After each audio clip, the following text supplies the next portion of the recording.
एक गांव में भीमा नाम का एक मछुआरा रहता था। वह संत स्वभाव का व्यक्ति था। घर में दो ही व्यक्ति रहते थे, भीमा और उसकी पत्नी। भीमा भगवान शिव का परम भक्त था। शिव पूजा के बिना उसका दिनचर्या आरंभ नहीं होता था। शिव पूजन के पश्चात थोड़ा खा पीकर पति पत्नी दोनों मछलियां पकड़ने निकल पड़ते थे। भीमा का यह नियम था कि जाल फेंककर जितनी भी मछलियां फंसती थी, उसमें से वह पहली मछली को भगवान शिव को अर्पण कर देता था और नदी में 2 बार से अधिक जाल नहीं डालता था।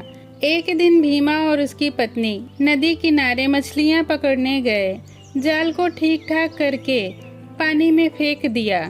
थोड़ी देर बाद जाल को पानी से खींचा तो जाल और दिनों की अपेक्षा हल्का फुल्का लग रहा था।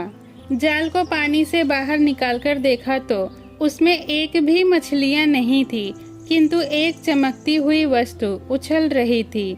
जब ध्यान से देखा तो भीमा और उसकी पत्नी आश्चर्य में पड़ गए। वह एक सोने की मछली थी। ऐसी मछली तो उन्होंने अपनी जिंदगी में कभी नहीं देखा था। भीमा की पत्नी का खुशी का ठिकाना नहीं रहा। वह खुशी से उछलकर बोली, अरे यह तो सोने की मछली है। ऐसी विचित्र मछली को राजा को भेंट करेंगे तो ढेर सारा पुरस्कार मिलेगा। समझो हमारी गरीबी तो आज से दूर हो गई।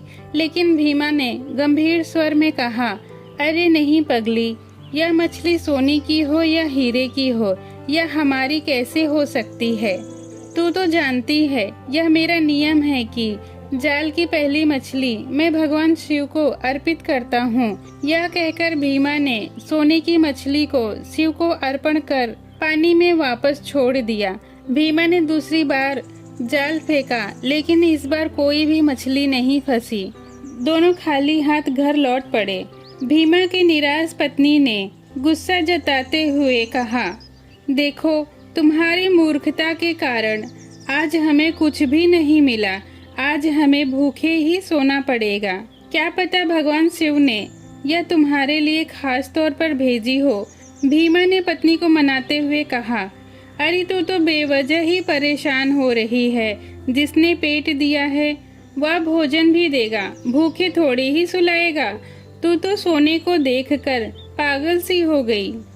जानती हो माता सीता ने भी सोने के मृग मोह में फंसकर कितनी मुसीबतें उठाई थी। व्यर्थ के माया जाल में नहीं फंसते, भीमा ने पत्नी को समझाते हुए कहा।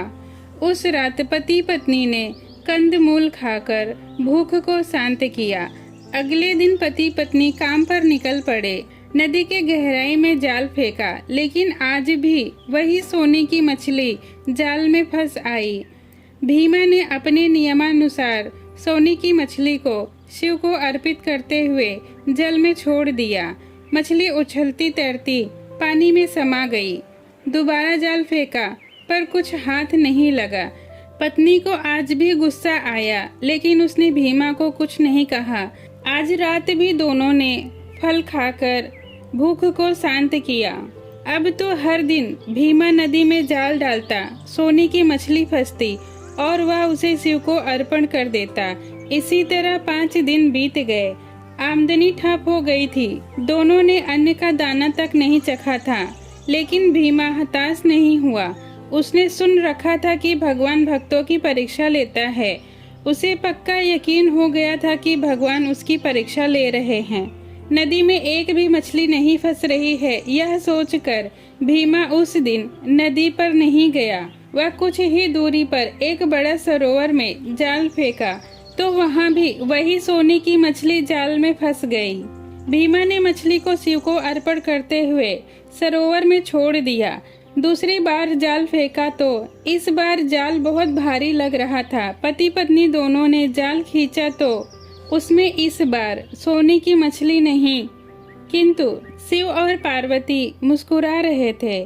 भीमा और उसकी पत्नी माँ पार्वती और भगवान शिव के दर्शन पाकर गदगद हुए। उन्होंने हाथ जोड़कर शीश नवाया। भगवान शिव ने दोनों को आशीर्वाद दिया और सुख संपत्ति का वरदान दिया। माँ पार्वती ने पति पत्नी को आपस में सदा प्रेम बना रहने का आशीर्वाद दिया तथा पुत्रवती होने का वरदान दिया और अदृश्य हो गए। भीमा और उसकी पत्नी दोनों बहुत खुश हुए। आपको ये कहानी कैसी लगी हमें कमेंट बॉक्स में जरूर बताएं। वीडियो पसंद आई हो तो लाइक करें। ऐसे ही कहानियों के लिए मेरे चैनल को सब्सक्राइब करें। ये वीडियो देखने के लिए आपका धन्यवाद।